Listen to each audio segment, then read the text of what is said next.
If I could go back in time, this would be the moment right here where I would tell myself, you put that down, because that spare wood that you're about to pick up actually belongs to this unit. But I didn't realise I had to go out and buy 2 new pieces of MDF, and it was super spenny, but alas, here we are. So let me show you how I fix this. I'm simply going to measure the distance between these gaps where the MDF slots in. It's good to check it in a few places because this unit might not have completely true corners. It looks like the grooves are about 5mm, so I'm going to add on 1 centimetre to every single measurement. Here I'm marking out the measurements on the MDF board with a pencil. I'll do this in a couple of places and then come back with a long ruler, or here I've got my level measure, to get those straight lines. So here's my first tip.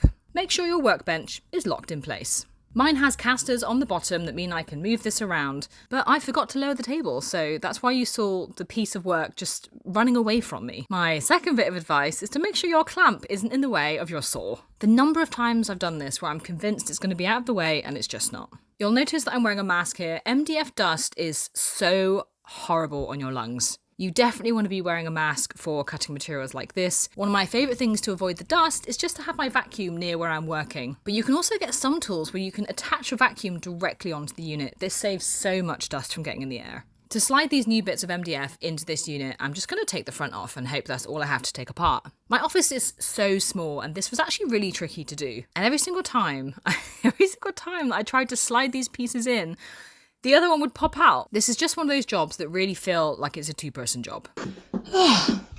Okay, let's try something else. This was not going in. And it was about this point I realised... So I've cut it a bit short.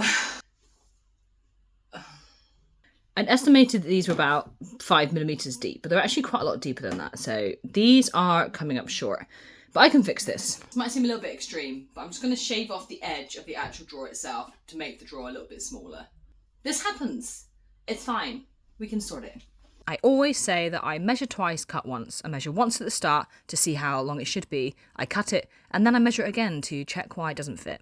I took about 5mm off the edge of all of these sides and then just sanded the edge to make sure it wasn't rough anymore. And that's all it took. It went together perfectly after this.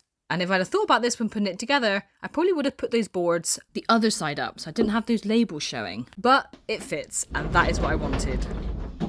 Yay! Now for my stuff.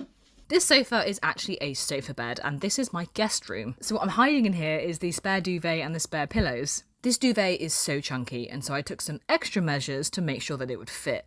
I love these space-saving bags, not just because of the space saving, but it also stops things like moths from eating your clothes. I was even left with a bunch of other space for blankets. Another DIY solved. So don't forget that if you mess something up, like I do all of the time still, it doesn't matter, because there's always a way to solve it. Tell me about something that you messed up.